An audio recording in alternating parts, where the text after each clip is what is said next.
Hello everybody. Let's just check that's working. Hello everybody, thank you for the raid.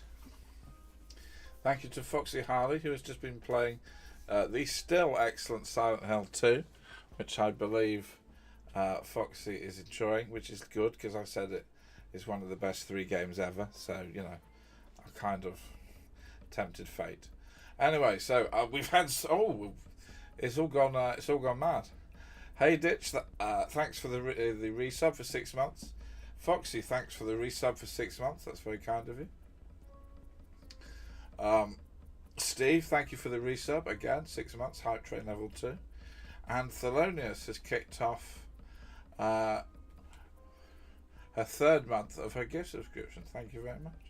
It's very kind of you. So this is Ditch Boys gifted a gift sub to Westside. Thank you very much. So this is the first annual Halloween spooky stream. We did a test spooky stream earlier in the year, and it seemed to go quite well. So we're going to do a Halloween one. Thank you, Ditch, for the 2nd gift sub to Leslie. That's superb. Thanks very, very much. So you may ask, what's a spooky stream? Well, this is normally a true crime channel, where I take a lot of time and effort to research actual facts. This one is purely about the vibes. We're purely here for Halloween-y, horror-y, paranormal vibes. And it's entirely down to you whether you want to believe or not believe what I'm going to tell you, apart from the one definitely factual one, which I've sneaked in, which is more horrifying than all the others put together. So enjoy that one, everybody. Okay, the rude one incoming, says Ditch. This should be good. This should be world class. Hello, Karen. Hello, Leslie. Hello, Thelonious. Who else have I missed? Hello, Steve. Ditch, Leslie, Westsider. Right, Foxy. Right, thank you, everybody. Thank you. So, as is traditional on these things, we are... hang tight, it says. You may have... Have you broken Twitch, Ditch? That would be unfortunate. There's a lot of people whose careers depend on you now fixing whatever you've just done. Never mind. Thank you for the 100. Oh no, that is. Oh, here we are. Thank you, Ditch, for gifting a tier 1 sub to Sucky $10. Let's hope they don't come in. Although that only cost you $5. Ironically, their name is wrong. Anyway, so what we normally do, so we've got, I don't know how long this is going to go. I've got 4,000 words and some photographs. So we'll carry on. I'm expecting this to be a good length stream, so we'll see. Thanks, Tom. Thanks, Tom, brilliantly for another a 6th month subscription, and we're into level 3 of the hype train. Thank you very much. Okay, so we normally kick off with a few alleged ghost photos. The funny thing about being my age and having an interest in the paranormal is that when you're a child, there's hundreds of stories where people go, oh, I didn't have a camera. And now everybody has cameras, and ironically, there aren't any ghosts. Thank you, Ditch, for the $10 subscription. That's it's a $10 donation. That's brilliant. Thank you very much. I should fill you in, Ditch, and everybody, that Polly really enjoyed the treats we got her today. She may appear, she may not appear. As you've noticed, it would be easier to get a real ghost on this stream than Polly. But I have prepared a scene which I may move to when the time is right. What was I saying? Oh yeah. So we don't really have ghost photos anymore because they're so easy. Like Photoshop. There's just no point in having a ghost photo because, you know, you just probably Photoshop. But there are some classics from an earlier era. Although, as Stalin will tell you, that can be faked very easily. Polly even tried nibbling Ditch. She did have a little nibble of Ditch. And a cuddle, lots of cuddles. She got very excited. But she didn't nibble on you like she nibbled on my sandwich yesterday. It was a full-on demolition.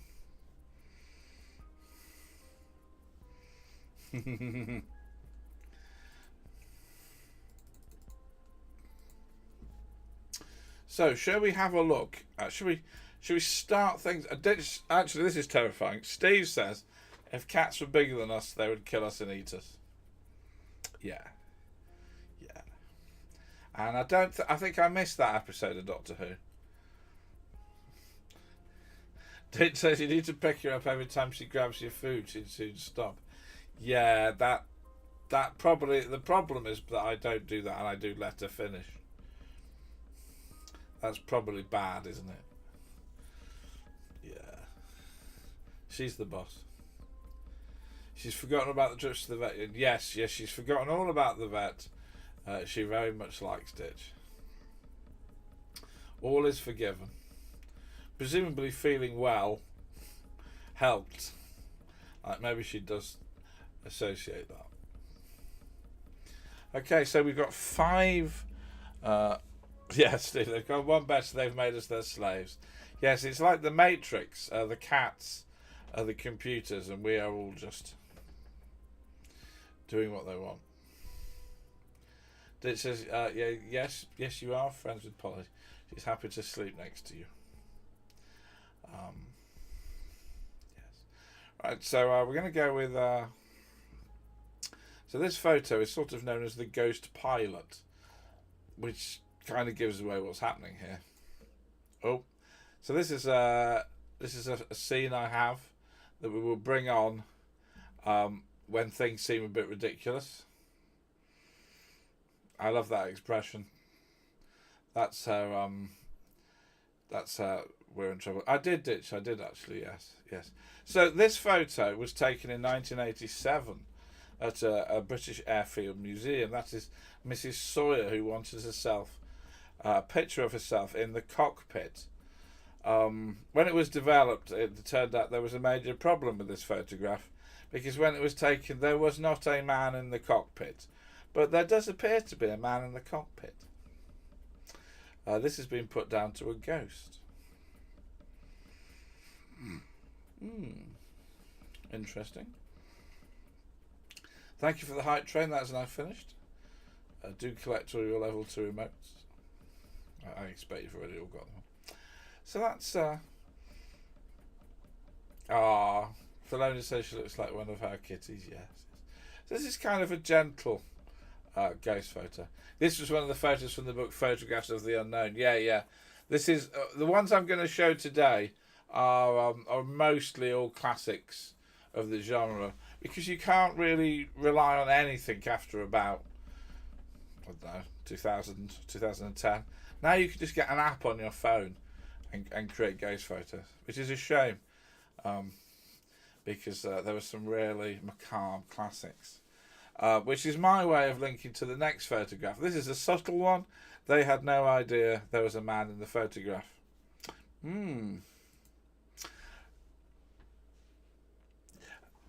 I don't think I need to tell you that they also had no idea that that was in the photograph.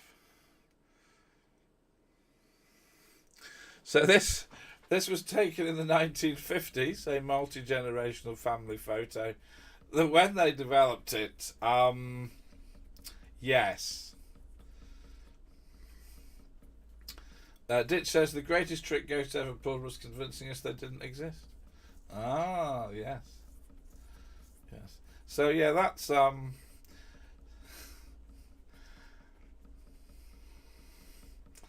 really sure what the ghost is doing at this point. You don't get many ghost photographs where the ghost is completely upside down, and apparently it is the famous quote, Ditch, is the devil, not ghosts, but it fits with this. Yeah, there's not many ghost photographs where the ghost appears to be plummeting out of the ceiling. Yeah. Oh, you were playing. Sorry. So that's yeah. There are arms though, so you do sort of wonder what's going on. This one is a bit and shadows.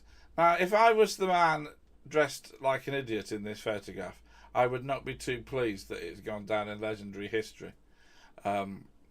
This is the Boot Hill ghost. Ike Canton took this photo of his friend looking like a tit in 1996.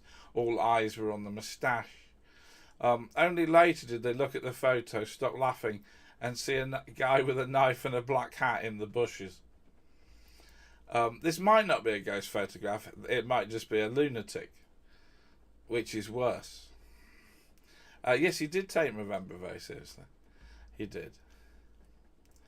He did. The guy in the background's not got a tash, but yeah.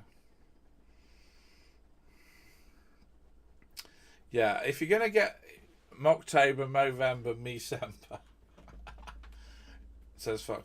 If you're going to appear in a ghost photograph that will be looked at by paranormal enthusiasts for decades to come, make sure you're, comfortable with how you're looking, because he might not be. So this has a handy zoom in.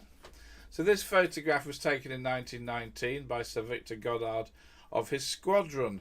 The guy who's been circled is Freddie Jackson. No one's really sure why Freddie Jackson is in this photograph, because a few days earlier he'd walked into a propeller and died, which in the military does let you off appearing in the photograph. But there he is.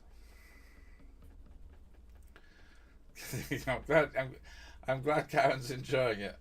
So we've learned not a ghost, moustache, not a ghost. Yeah. So this is one of the all-time famous ones. Did he appear? Did he not? And now this is one of my favourites. So this is a meal held by the KIA photo, Guild Action Photo Exemption Certificate. So this was 1985. It's the Coventry Freemen held a meal. I think that's probably the mayor there and everything. No one present remembered there being a 7-foot monk in attendance. And I don't think they were drunk enough that they would not remember a 7-foot monk just standing in a corner. Maybe they were. But again, nobody really knows what that is. He was the stripper. Yeah, exactly. I wonder, I do want... That's a business opportunity, isn't it? Sort of gothic and emo Halloween strippers turn up as some horror at your ghost haunt and make it all go mad. People must have ghost stripper. Yeah, might work. This is probably a niche category on a certain niche website we won't mention, but and that's today's hors d'oeuvre, the 5 ghost photographs. Would that be the trick of the tree? Exactly. You'll be pleased to know I've actually got enough of these to do another intro for the next spooky stream. I didn't put them all in tonight. So I've got a bit. There's still some absolute classics out there. Yeah, I'll dig out an extra and we can fire that business up. Exactly.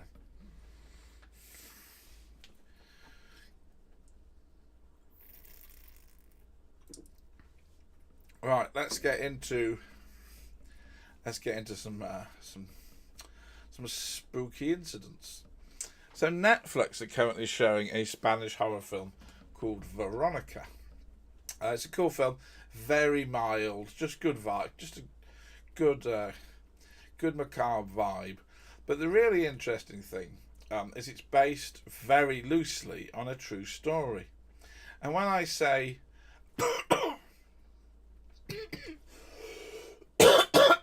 they're just going very mild ? Yes, I thought so.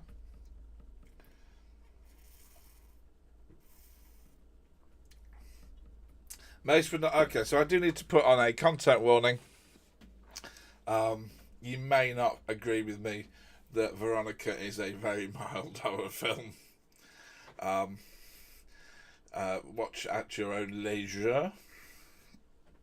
It's very loosely based in the sense that it's not at all based on a real thing that happened. And when I say a real thing that happened, this is the Spanish equivalent in fame of the Amityville horror.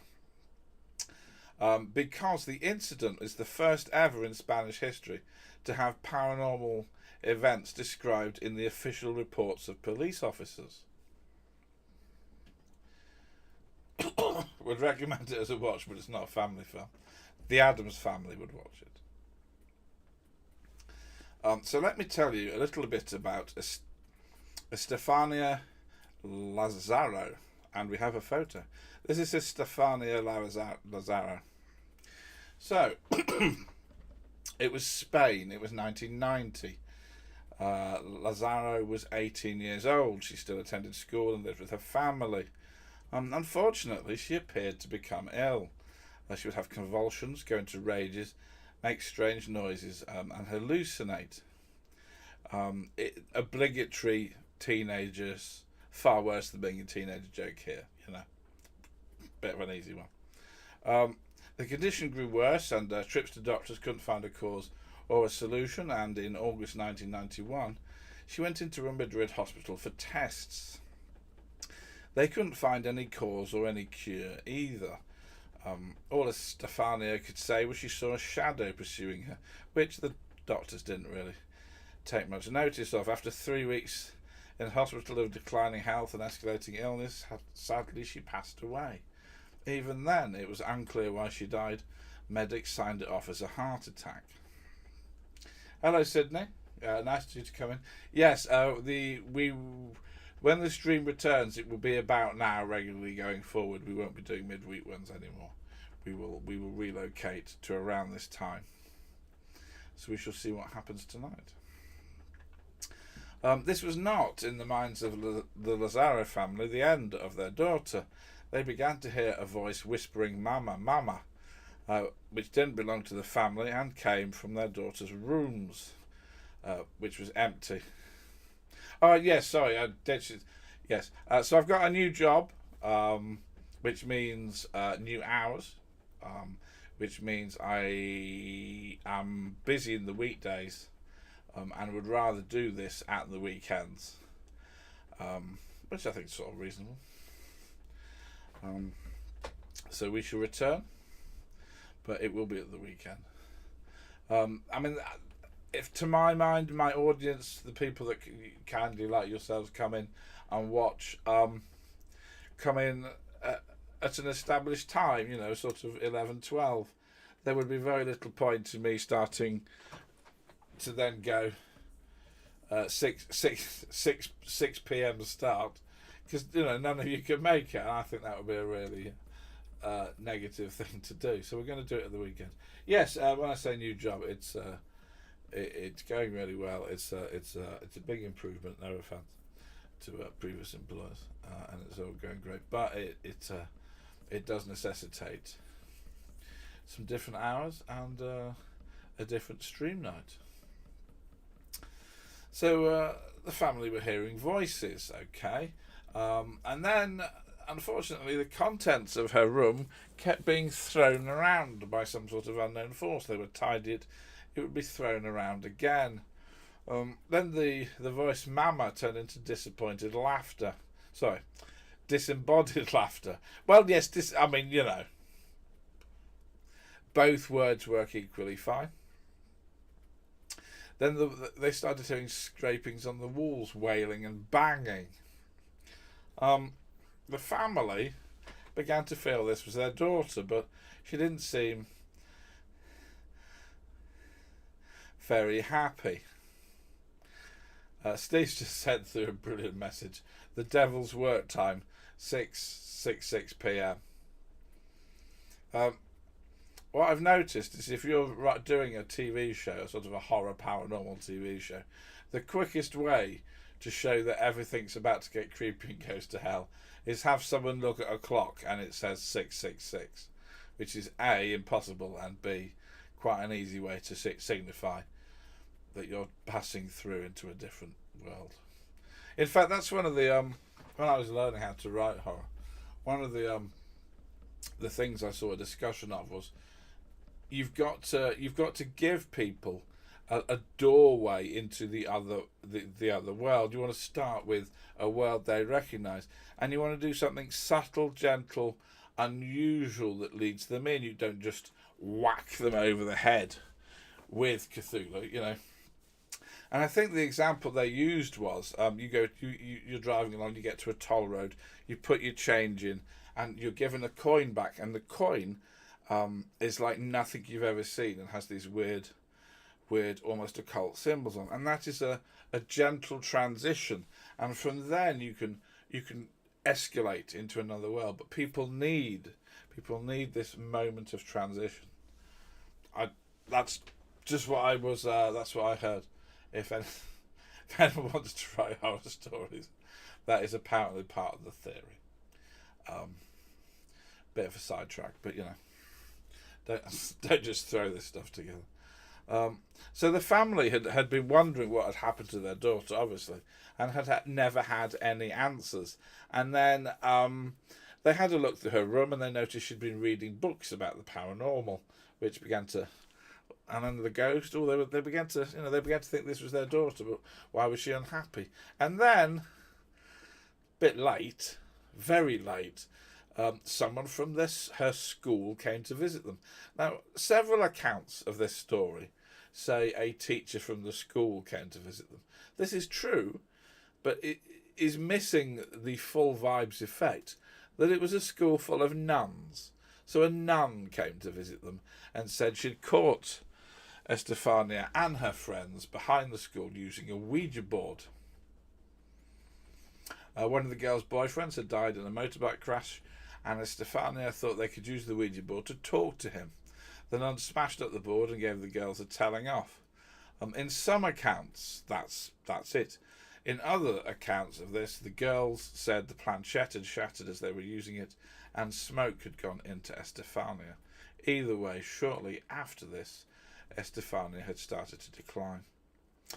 There is a general theory that if you are talking to something on a Ouija board, smashing it up halfway through and wandering off is the worst thing you can do, because you've got to sort of close it and say goodbye and all of that sort of stuff. So you can see how this all plays in. So we're blaming the nun, basically. Anyway, all is well and good, but this wasn't helping the family.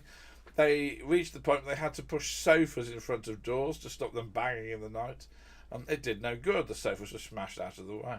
One day, a photo of Estefania fell to the floor and caught fire. Then the family started to see things moving in the dark.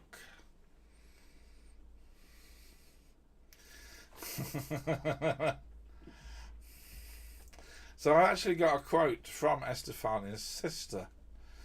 We heard a whistling sound like another night's, and then a groan near the door. We were so scared we were frozen. It was then we noticed something on the floor as the light from the streetlights would enter our bedroom and light it up.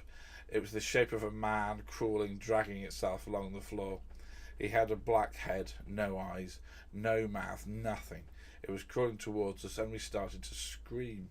It was then that the toys we had on a shelf started to be thrown violently towards the other wall, one by one, and then we heard bangs and shouts. And bizarrely, the family's neighbours confirmed all of this as they saw it too, allegedly.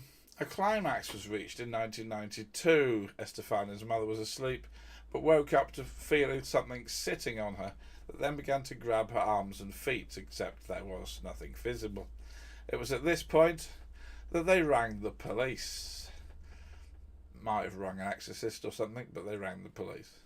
They arrived at 2:40 a.m. 5 officers, including the Chief Inspector of the National Police, Jose Pedro, and Officer Negri. They saw doors opening and closing. And the police record, sounds like my house every night.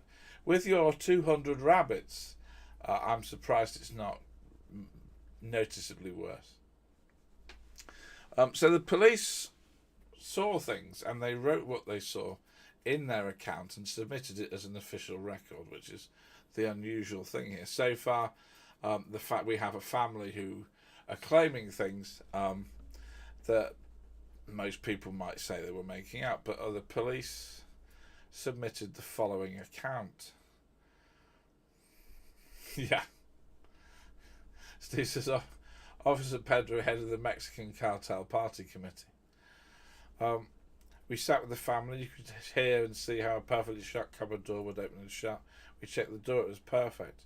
Moments later, we saw a tablecloth on the table became stained by a brown substance that the inspectors identified as drool-like. When we checked the bedrooms of the house, we saw a wooden cross spin upside down, and the metal Christ upon it was ripped off. One of the daughters then placed the cross behind the door on a poster. Then, in the same moment, appeared 3 nail-marked scratches down the poster. Oh, 3 bunnies! It's all the cats. Oh, you do have the cats. So I got it backwards. Well, I do like cats. That's an ideal situation. Officer Negri did an interview on TV. Shortly after, he said, Estefania had a small bedroom with twin beds. The father told us that sometimes when he and his little son were sitting on the bed, his son was picked up and thrown onto the other bed. I sat down in the same bedroom to see if anything would happen. We heard a terrible scream behind us, which came from a balcony. I quickly opened the door and ran out to see if I could see anything, but there was nothing. No fallen stones, nothing. It was 2:30 a.m. in the morning, and the noise was dreadful. When I first entered the room, I noticed it had a large wooden crucifix on the wall, and hanging off it was a smaller, pearly crucifix, like the one children get at their first Holy Communions. There was also a poster. Moments later, the crucifix had been turned upside down. The little crucifix was on the floor, and the poster and the door had 3 or 4 deep scratches in them, as if something had clawed through the poster and deep into the door. On police advice, the family left the home, moved elsewhere, and then finally found some sort of peace. None of this will spoil the movie, should you want to watch it, because the movie mostly refs completely differently on what we've just seen. And that is the strange story of the Lazaro incident. Thank you for the gigantifying Polly, who might as well be a ghost as far as you're concerned, because she never appears. In fact,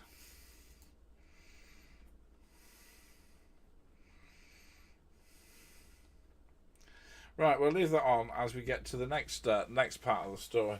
So I'd like to talk to you about the Hammersmith ghost murder.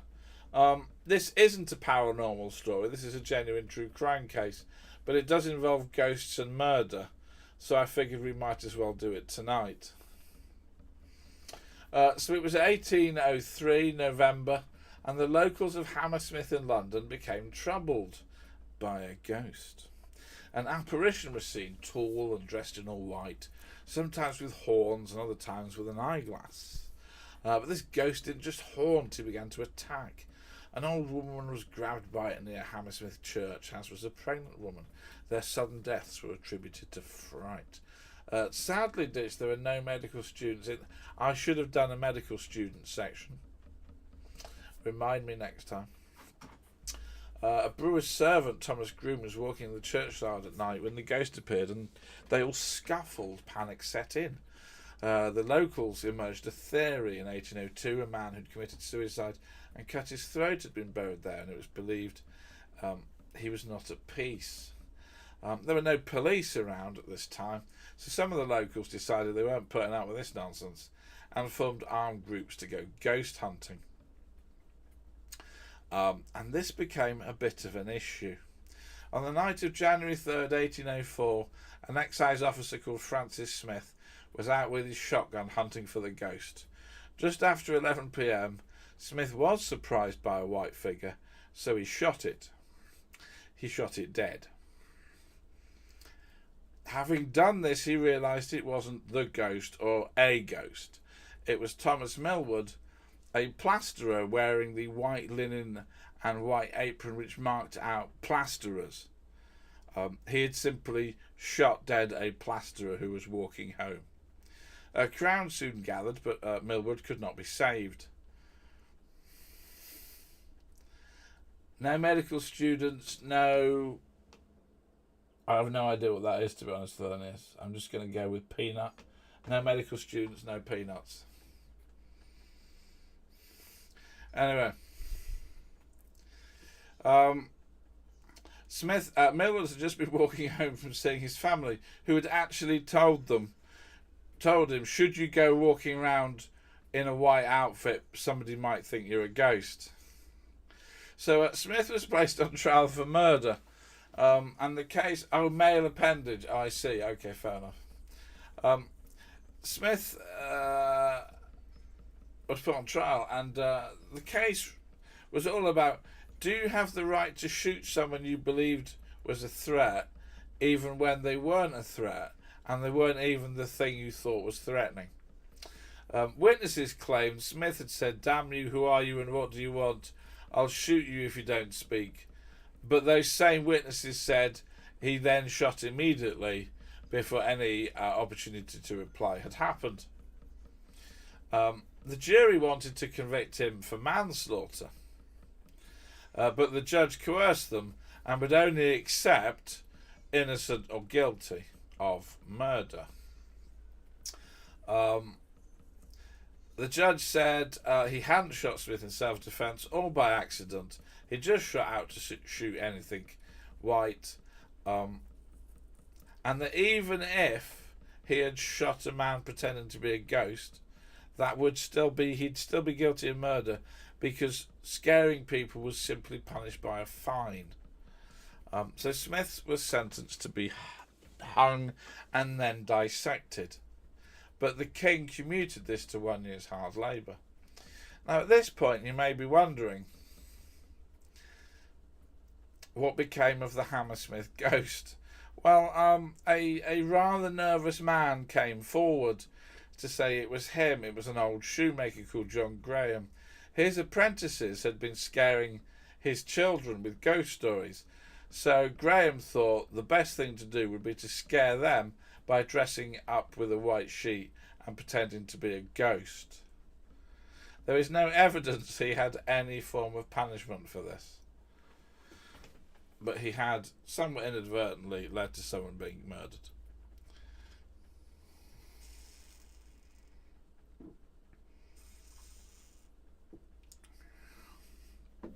I've done all of that and I've not put on the... So this is a contemporary illustration of the man in his plasterer's outfit walking home, being shot.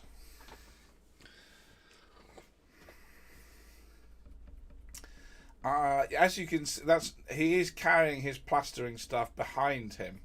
He's not got some sort of weather vane on his head, although you will notice he does have cloth around him, so you can see how a mistake might happen, maybe. I hope we're all enjoying this. I realise there's only been limited paranormal content, but don't worry, it ramps up from here. So I want to talk to you now about a faulty psychic. If you're a psychic and your job is to find a body, what would you call a success? What would you call a success? I want you to bear that in mind. So what I'm about to tell you is completely real. How we arrive at the conclusion of this story, you might want to choose it's paranormal, you might not, but I assure you the basic facts of this are real. So in 2010, 6-year-old Keisha Abrahams went missing from her home. There she is. Police searched for her and their chief suspect of the Hammersmith ghost, Tegan says, "I can sympathise with him. After having some workmen around recently, I felt like shooting a lot of them too."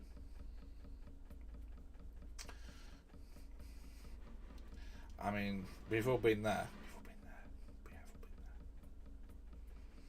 Anyway, so their chief suspect was the stepfather, who had already triggered a visit to the home because of his violence against Keisha. Enter into the story Cheryl Carroll Largaway, who billed herself as an Aboriginal elder. 16 days after Keisha disappeared, Cheryl had a dream about the missing girl. Cheryl believed the dream told her that Keisha had died and the body was in a natural reserve. Not only that, but where in the reserve the body was buried. Cheryl therefore got up, got a friend, went to the reserve, travelled straight to the target spot and found a body. No head, no limbs, wrapped in plastic. Case closed. It was the wrong body. Somehow, Cheryl had managed to directly find the corpse of somebody else. It was identified as 31-year-old Christy McDougall, who had gone missing the previous year. A man was charged with her murder, the police alleging Christy was a drug dealer who refused to sell to this man when he couldn't pay, so he killed her. But during a trial, he was found not guilty. Meanwhile, sadly, Keisha had been murdered and her body was found in the bush, not by any psychic means, and her mother was given a 16-year minimum sentence for her murder. So, I mean, is that successful psychic powers, or is that's a bit terrible, really, isn't it? I mean, they did solve a murder.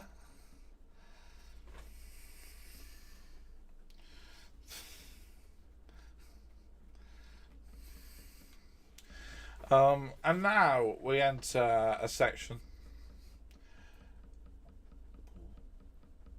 Yeah. Thelonious says she's seen this child before.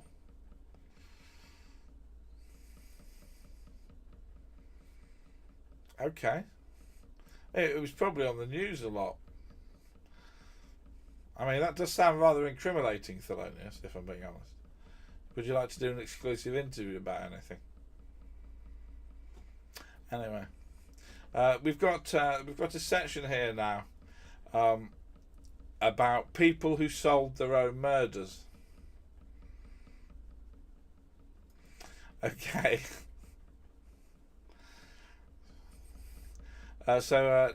Teresita Barca was born in the Philippines in 1929. She moved to the US to pursue a music career, studied at Indiana University. She had to earn money to live, so she spent all her time juggling two careers, rising through healthcare to become a respiratory therapist and studying for a PhD in music at night. Oh, thank you, Ditch, for gifting Sydney a sub. That's very kind of you.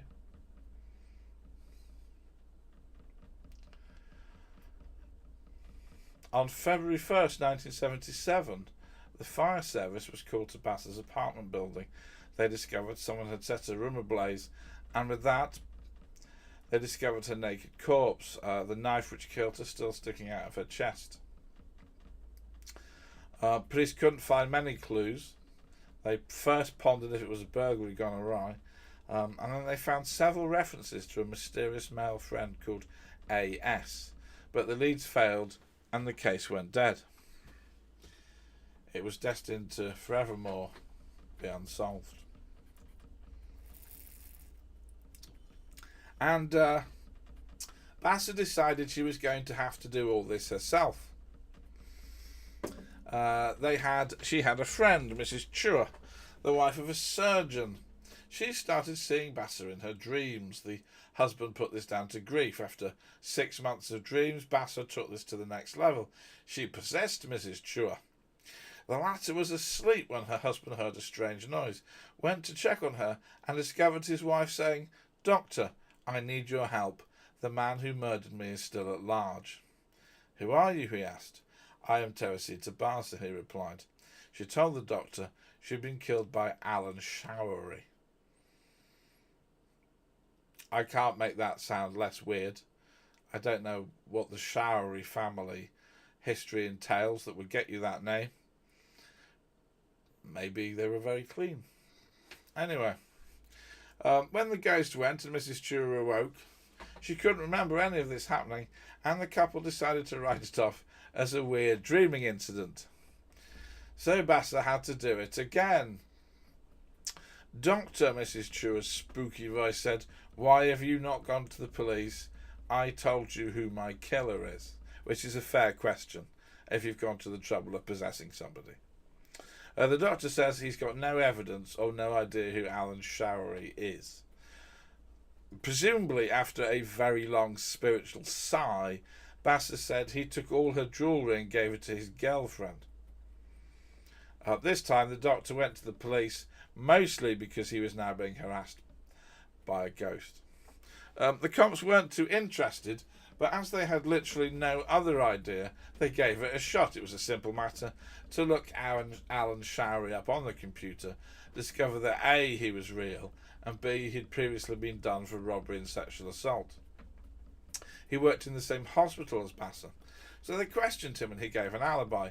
He had gone to Basser's room, he'd gone to fix a TV, he couldn't do it, and then he'd gone home to fix the electrics in his house, which was a totally unnecessary made-up alibi that fell apart when they asked his girlfriend, who said there'd been no electrical problems. They asked her if he'd given her any jewellery. She said she had, and Basser's family was able to identify the jewellery as Basser's. Showery broke down and confessed. After 2 trials, he was found guilty of murder and given 14 years. This is Teresita Basser, the woman who had to solve her own murder.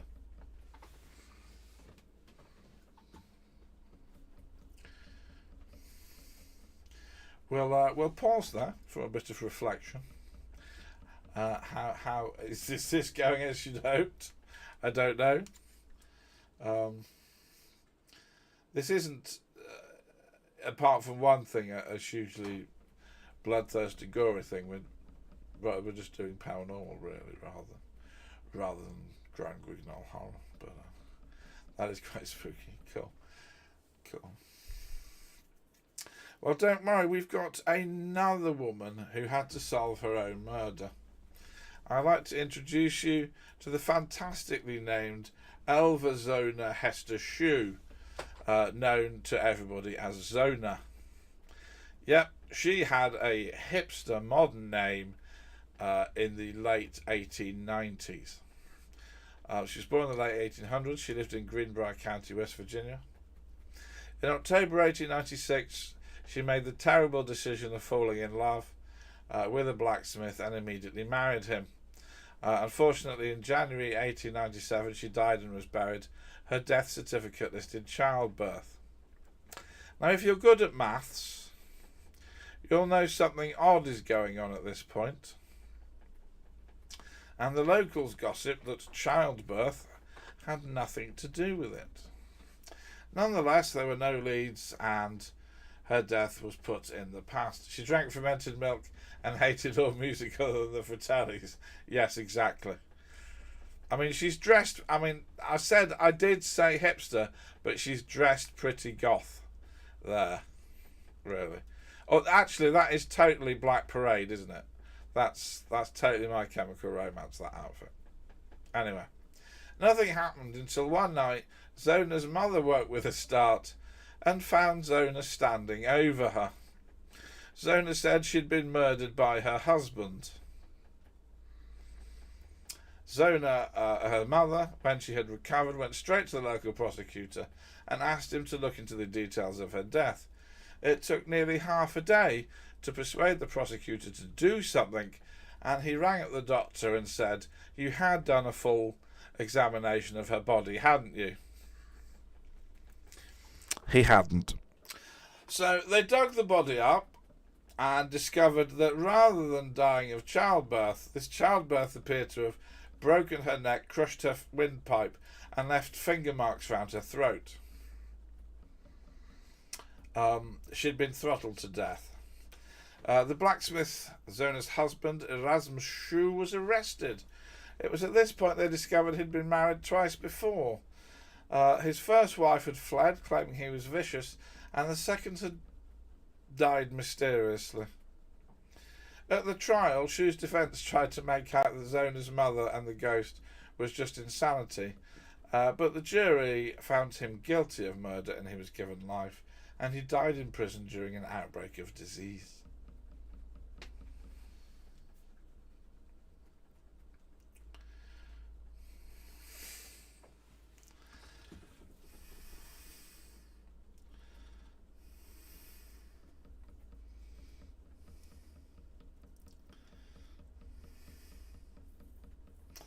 So we're going to move forward a little bit in time. This is a story where the beginning and the end is 100 years apart. Much like a lot of,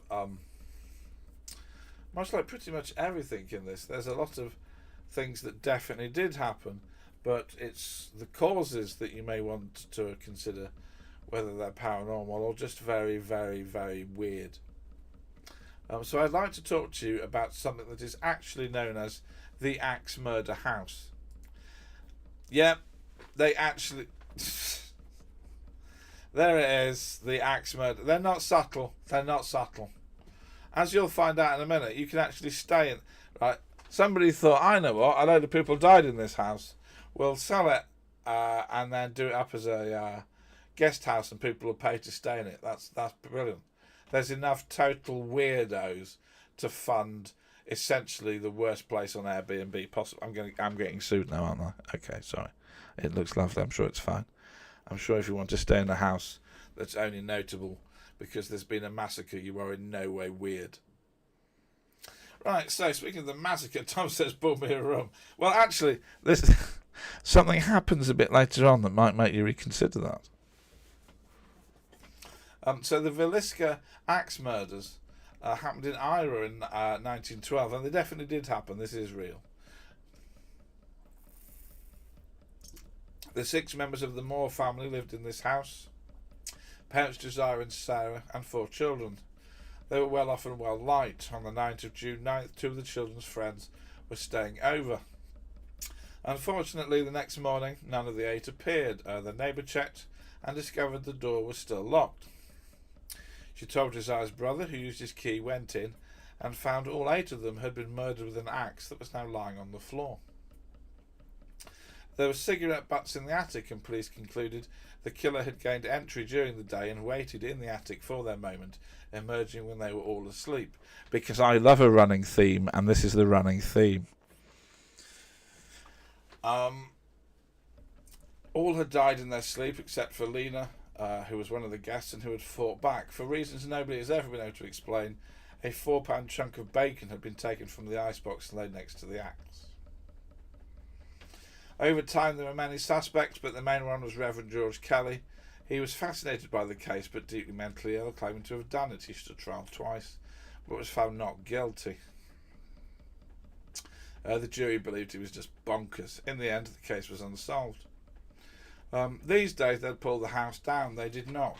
It's continued on, and in the 1990s a pair of historians with an eye on making a packet fully restored it to its 1912 state, and you can now pay $500 a night to stay in the scene of a real massacre. It is, of course, one of the allegedly most haunted buildings in the US. Over the last 100 years, people in the house have reported hearing the disembodied screams of children and the ghost of a man with an axe walking through it. Really, that's all conjecture. But something happened, something real and very, very creepy happened.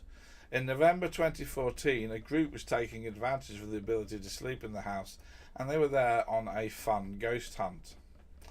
They included Robert Larson, 37, a man whose life and behaviour gave no insight into what would happen that night. At 12:45 a.m, the same time it is believed the murders occurred 102 years earlier, Larson took a knife and stabbed himself in the chest with it. His friends reacted quickly. He was taken to hospital and he survived. He has never spoken publicly to anybody about why he suddenly tried to kill himself at that time in that location. So yeah, if you want to spend $500 to go into a house where you may just try and off yourself randomly, knock yourself out. Obviously, I should point out the owners of the house don't like to play that part of the story up. The axe murder part, that's fine. The possessed suicide, that's not fine. Can I get sued over this? We'll see, won't we? Maybe we won't put this one on YouTube. Now, are you there, Foxy? Let me know if you're in the chat.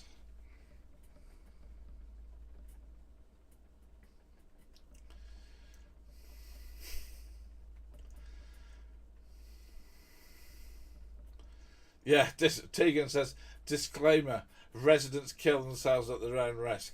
In that case, Foxy, I apologise because I had to do a haunted doll story for Foxy, but I decided to do the silliest, stupidest haunted doll story possible. I found a haunted doll story about Elsa from Frozen.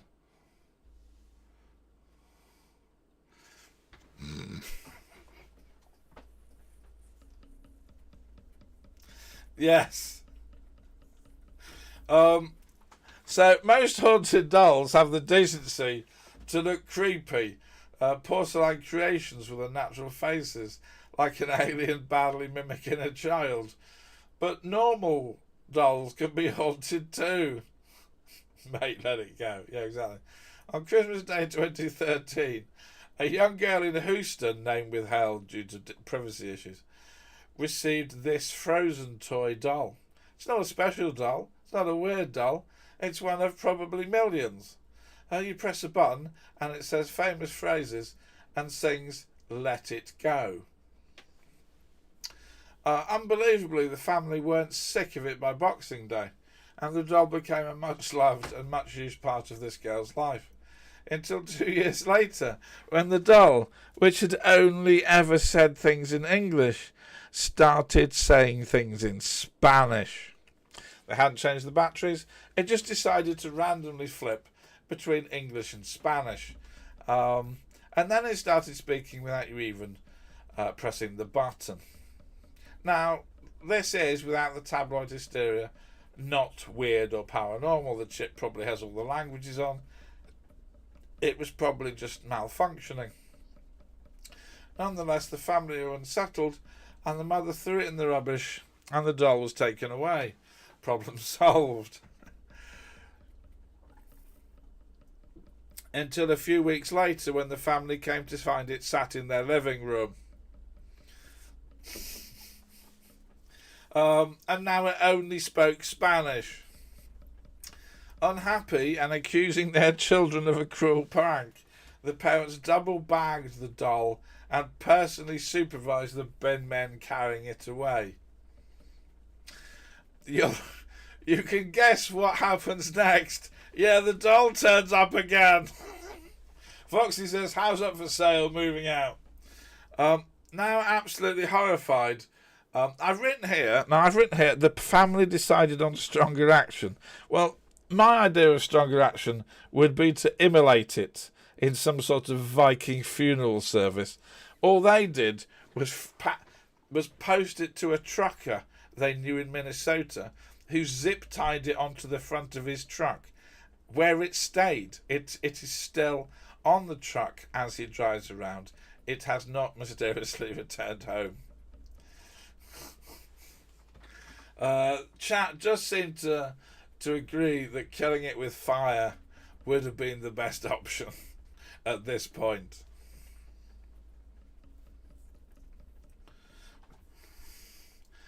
Right, we've got 4 stories left.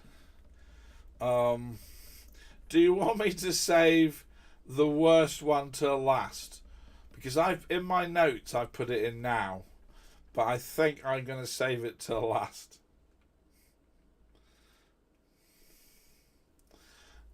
Here's Spanish phrases from Frozen. Oh, the bin men are here. Yeah, we'll save this one till last. I'm actually going to physically move it in my notes because I will forget and be an idiot and remember it 10 minutes after the stream ended. Okay. Well, would we like a touch of class? Would we like a touch of class? I think we should have a touch of class, which is why we have this photograph. So what do I mean by a touch of class? Country Life magazine, the magazine for somewhat well-to-do people who live in the country, over the years have had a lot of letters in about paranormal events. And I would like to read you a letter sent in on February 27th, published on February 27th, 1942, from somebody from Surrey about a paranormal event that happened to them. Mostly because I didn't have to rewrite this to be in. It's already there, but it is quite a good one. In Scotland last year, while walking through an ancient forest with my husband, we took a shortcut through the Wilde Glen and intended to walk down the banks of the Fillen to Crealrick. That what you're seeing is Crealrick. As we entered, my husband. Oh no, sorry, I've missed a sentence. We came to an open space, flat and treeless and full of sun haze. As we entered, my husband remarked, "I don't like this place, it's too old and dead." I was about to reply that I felt it only peaceful, but I suddenly had the sensation of depression, almost amounting to helplessness.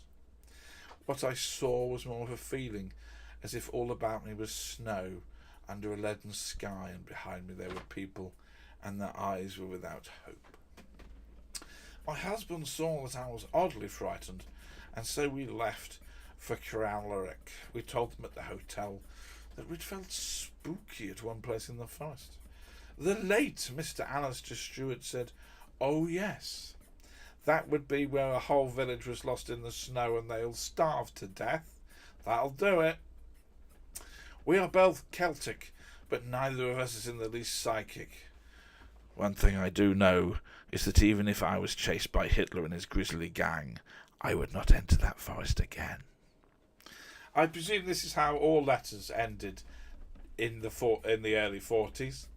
I presume, we get a lot of references to that. But I just thought it was a nice. Because we've all seen. What's that? I thought I don't need to write the name of this down. I'll remember the film. There's a film where people find themselves in a village in like the Scottish Glens. Very famous. But there's loads of stories. So in my reading on the panels over this, the idea of time slipping into different villages is incredibly common. This one, of course, is kind of the opposite. The psychic stain on the landscape from a terrible event. I wanted to put this in because Fox is playing Silent Hill 2, and the idea of psychic stains on the landscape is my apology for mentioning the Frozen doll.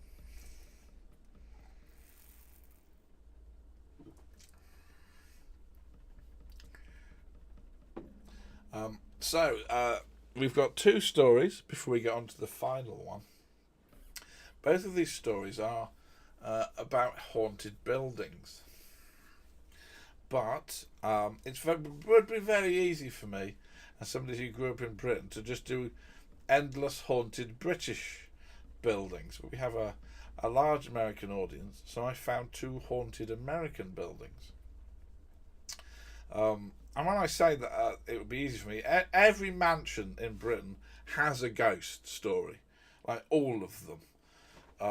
In America, this is a bit less common, but the Lemp Mansion in Missouri is allegedly one of the most haunted in the country.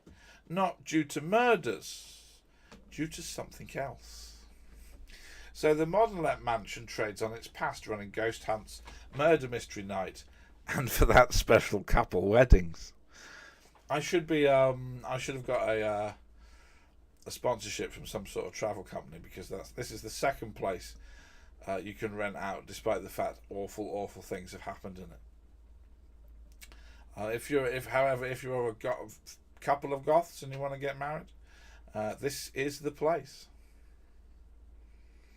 Anyway, across recent decades, guests and diners have seen doors slam, heard the sounds of crying and moaning coming from empty rooms, and some visitors have been struck down by the feeling of burning, even if there's no flame. Cancel the wedding. Cancel my wedding.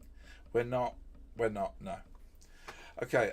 It's a real roll the dice place. Stained with the doom that befell the Lamp family. For if any home in America is cursed, this is the one. Adam Lemp was a German who immigrated to America, setting up what became, Tom, are you listening? What became the first facility for lager in the US. He used underground caves to store his barrels and keep them cool. And when his son William took over the Lemp business, it really soared. They were rich and famous. William wanted to marry and live closer to the plant, so in the 1860s he had the Lemp mansion built over the cave system. You can't help some people, can you? Well, when has that ever been a good idea?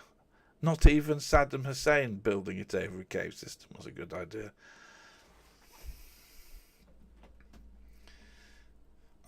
Things went well until we passed into the 1900s, when the family and the house fell into a deep struggle, a deep mental and spiritual struggle. This is all true. William killed himself in the house in 1904 when his favourite son died of TB. His wife passed in the house a few years later from cancer. The couple's youngest daughter died from an unknown malady. A few years later, William Lemp Jr. shot himself in the same room his dad died. In 1949, Charles Lemp was living in the house when he shot himself and his dog. At this point, the surviving Lemp child, Edwin, thought, sod this, sold the house and left, and lived. And now you can stay the night, because what I've just read out really makes you want to stay the night there, doesn't it?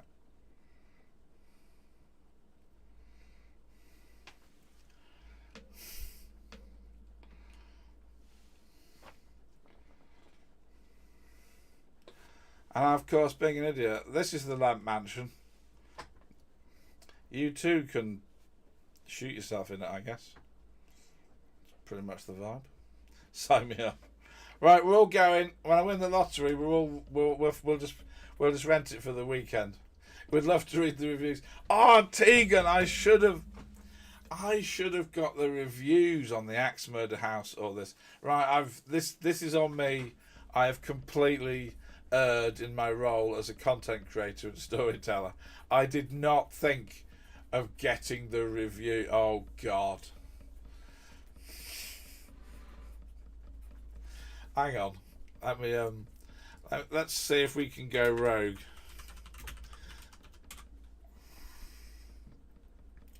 Are there? Right, I have just looked up the Valeska Axe Murder House on TripAdvisor. Let's see if there's any fantastically obtuse comments. The guide acted like a teenager who hated her job. That's probably because she does. Oh, this is good. You can rent EMF meters or bring your own. It's like going to an Indian restaurant, isn't it? We're like, oh, you can't bring any wine in without paying the corkage fee. Oh, I've got my own EMF meter. That'll be an extra $5, sir.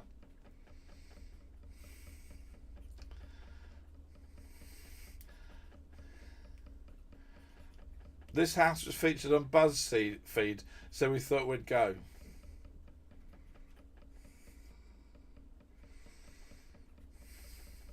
Right, now, they're complaining about the access, which I understand is a problem, but the whole point is it was a house built in 1912 where a load of people died. Right. Oh. Oh, this is good. Lots of activity. I admit lots of activity for those willing to put in the effort to contact the spirits. All 6 of us experience different things, which happen with multiple people experiencing the same thing at once. Video recordings as well.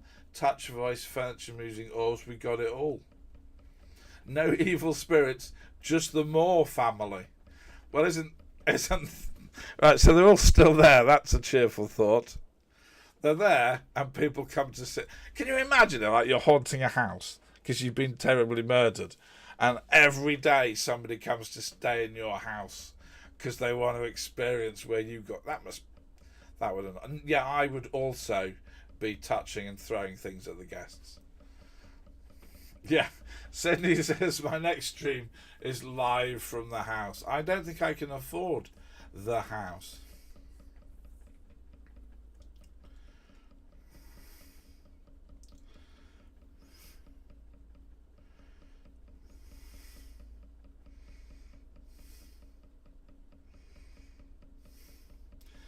There's a lot of very low stars, vastly rude customer service. Yeah,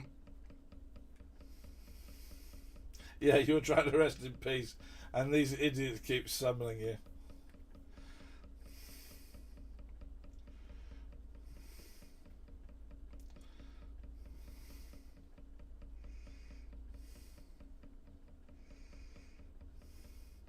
Oh, apparently, this one says it's $10 to get in. You're only allowed 15 minutes on the tour, and the tour guide talks so fast you can't understand the story of the house.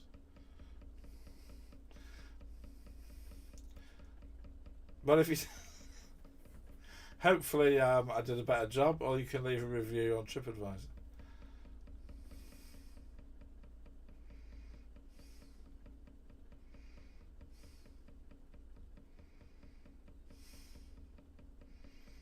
Right, well, I think we've done enough. No one's really trolled TripAdvisor with a fantastic obtuse review. They're all being quite serious.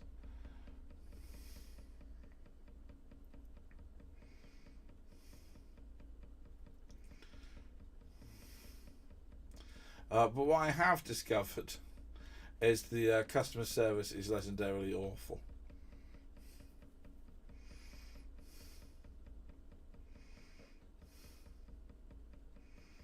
Okay, well, I think we'll leave it there. And get.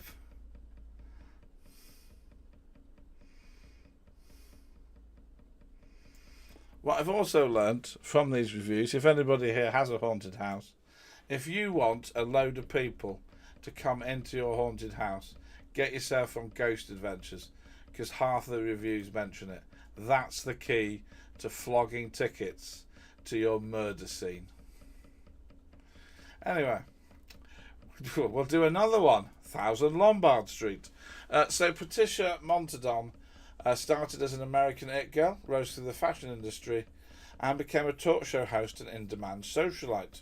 By the 1960s, she was living in 1000 Lombard Street, the home to many a major party, and everything went great for 8 years. Things took a turn in 1967 when Patricia held an astrology-themed party. A tarot card reader was one of the entertainments. But the reader acted really bizarrely, and what we're going to describe for legal reasons as a situation developed that left the tarot reader flouncing out and putting a curse on Patricia and her home. Patricia laughed it off until music started coming from empty rooms, and naturally cold winds blew through the house and she heard footsteps. The home appeared haunted suddenly. But this curse wasn't just paranormal. Patricia was robbed and harassed. Patricia decided she'd had enough of this curse and moved out. Unfortunately, this did not help her friends. A fire at the apartment triggered a murder investigation, and then one by one, 3 of Patricia's closest friends stayed at the flat and died suddenly. Patricia was convinced this was a paranormal case and took the steps to break ties. That done, she published the 1975 book The Intruders, all about it. There are still ongoing attempts to film it.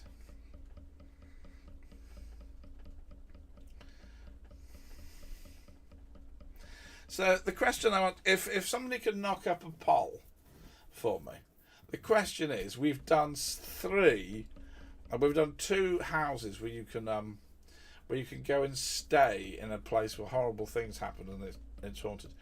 In chat, yes or no, would you go and stay in any of these houses? Let's ignore finance. Let's just say you had a free opportunity. Would that interest you?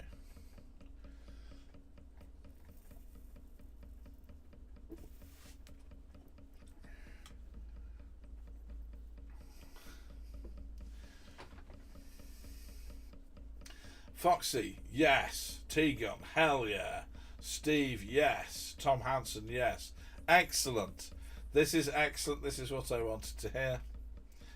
I guess that's why you're watching Paranormal. Ditch, I think so, yes. Yes, yes. Steve says he'd dress up as a blood-soaked nurse and scare Foxy. Thelonious, yes. Hang on, if you've got the blood-soaked nurse, Steve, does that mean I have to dress up as Elsa from Frozen? Because I think we ought to have discussed this beforehand and at least tossed a coin.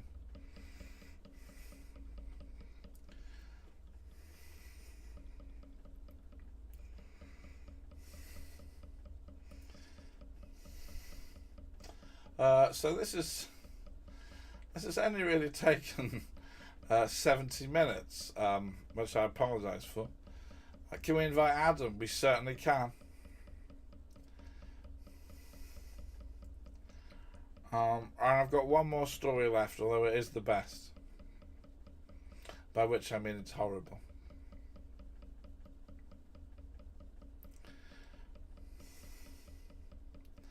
Steve says, mate, if you're going to dress up as Elsa from Frozen, go for it, sunshine. We're rooting for you. If I get one DM going, why did you not put on Elsa costume for this stream? Anyway, we're going to do a story about this man. Rob, just let it go. So we've done quite a few historical stories. We've done quite a few paranormal stories. I'm now going to tell you a story that is neither historical nor paranormal. This happened very recently and is very true. However, Halloween is horror. It's creepy, macabre, terrifying things. And I feel that this story is the most horrible one we're going to cover tonight. Because it could happen to any of us. So, this is Thomas T.J. Hoover, who was a 36-year-old man when he experienced an overdose. He was taken to hospital, the treatment was ineffective, and the doctors declared him brain dead. His family made the difficult decision to agree to donate his organs. TJ was scheduled to be taken from the room for the procedure. The family said their final goodbyes. Their brother and son was about to sadly end his life. As he was taken out of the room in a chair to go to the operating room, the family noticed that TJ had opened his eyes and was looking around. Querying this, the doctor said this was just a routine reflex. TJ was wheeled to the operating table, and when placed on it, he began thrashing around. Doctors said this was routine and the body needed to be sedated before they cut him open to remove the organs. Some of the staff working on this harvest became increasingly unhappy with what was happening and then realised that he was actually crying. The staff in the operating theatre came to a group decision to stop because the patient appeared to be alive with a meaningful chance of survival. They told their supervisor, and the supervisor said the harvesting was going ahead, and if you won't do it, we'll find a doctor willing to do it. All hell kicked off. After a battle, the harvesting was cancelled. Multiple members of staff immediately quit and had to have therapy for what they nearly saw happen. One of the staff has now become a whistleblower for the abuse of donors.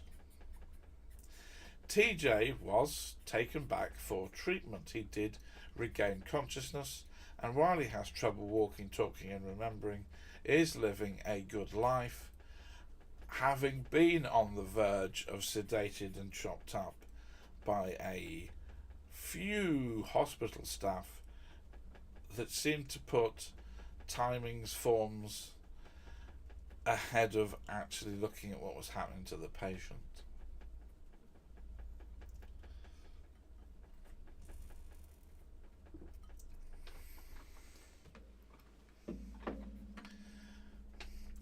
Now, when this hit the news on Wednesday, I believe it was Wednesday, an organ donation advocacy society sort of said, we really wish you wouldn't report on this because it might put people off donating their organs, while other people pointed out that this might happen slightly more than we would like it to. So, yeah. That's a fun one to end on, isn't it? That's not a ghost in a house making oh noise. That's, you may accidentally get chopped up by some mad hospital staff. And that was the Halloween 2024 spooky stream. I hope you've had a good time. We will end as we began, with some calming, angry medical students. Did you think I'd let you down, Ditch? Did you think I would do this without bringing in some crazy medical people? Tegan says, poor guy, I opted out of organ donation a few years ago because of stories like this. Yes. Well, you know, just thought I'd throw that one in. Just thought I'd throw something genuinely horrible in at the end.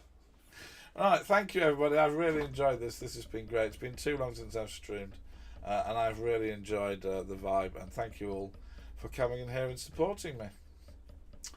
We will be back with a weekly true crime show. I'm not sure how long that will be. It will be Saturday nights. This is going to be the regular home. I'm not sure at what point. So let me give you an insight.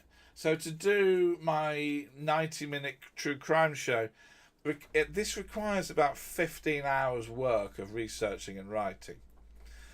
So as you can see, when you've started a new job and you are learning the new job, you don't necessarily want to spend 15 hours researching and writing something else. But when when I'm more established, we will be coming back. And don't worry, the list of fascinating crimes is growing all the time that I have. So don't worry, we're not short of material. We will be back, so hopefully sooner rather than later. But thank you very much. This is really enjoyed this tonight. I mean, I hope you have too. Here's Polly. We didn't see Polly. I sent a few of my friends a photo, and it was a load of stuff on the floor. This stuff hadn't been on the floor when I went to bed, and I captioned it, "The Poltergeist has been busy." But she's not come in to stream. I have a media shy cat. What will happen is I will stop recording and she will be in two things long. How is the Ripper book coming along? It is coming along because I am stupidly adamant I'm going to approach it with my historian's training. It is progressing slower than that. I mean, I could release it now, but that's not what I want to do, and it is not what I would be pleased with or proud of. So it's slowly coming along. We shall see.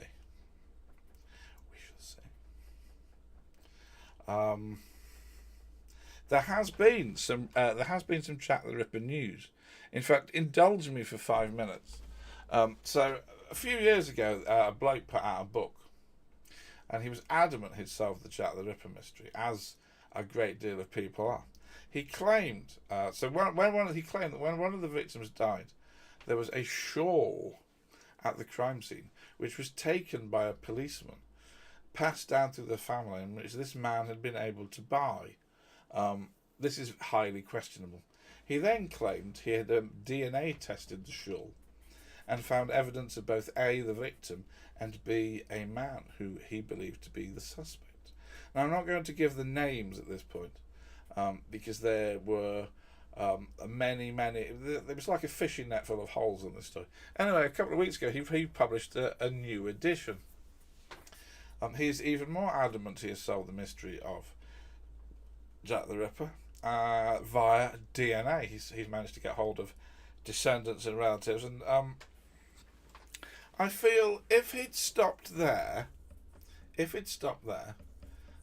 might have gone better for him, because there's this thing in Ripperology where some people, just for no reason at all, decide that the answer is a vast Masonic conspiracy theory.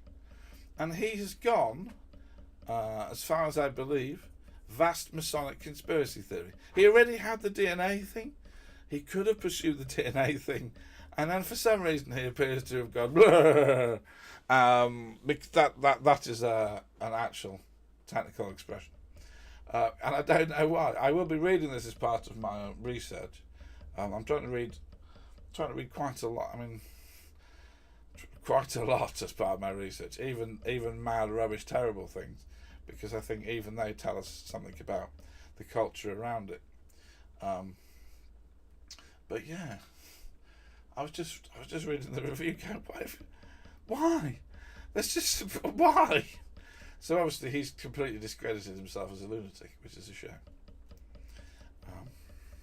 Right. Sorry, Thelonious, that's not what you asked. Right, we will now try and find a raid. Before I go and look, does anybody have any suggestions? Literally anything. Craft, animals, DJs, gaming, I don't mind. Does anyone have any mates on? Does anyone have anything that would be a good idea? Otherwise, I will have a look at my follows and see what we can do.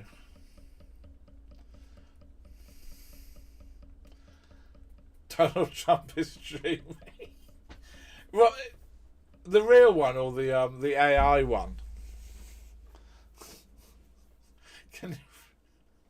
Somehow I don't think Donald Trump's going to give me a shout out, dude.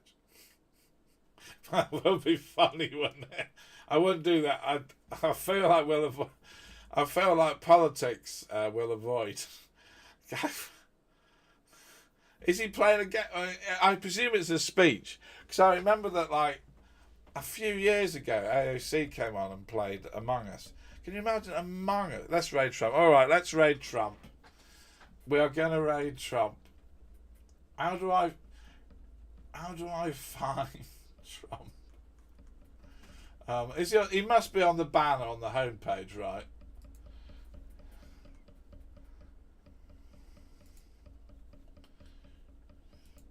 Do I know how to operate Twitch?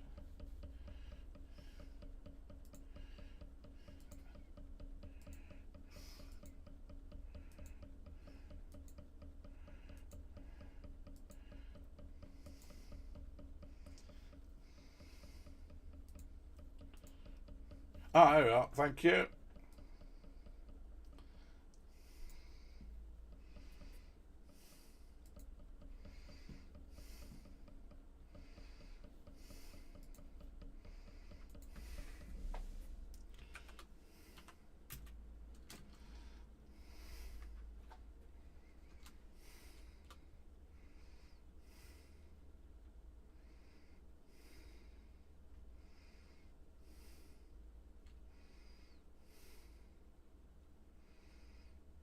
Quite remember how to do this. Yes. If that raid call is about harmonic, whatever it is, hang on, I've got to work it out to him. I can't remember how to do a raid now.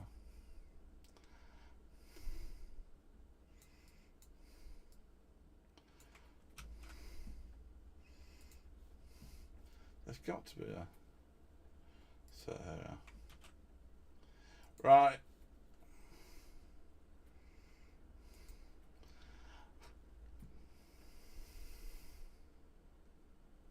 Right, everybody, thank you for a really, really enjoyable stream.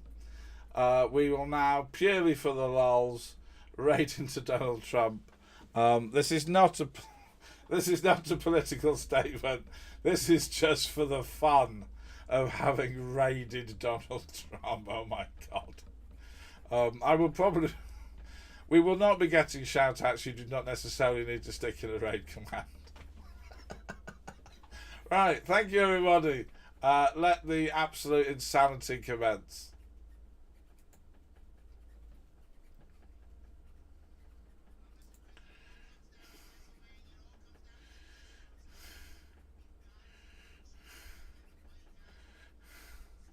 Has that worked? I don't think that's worked.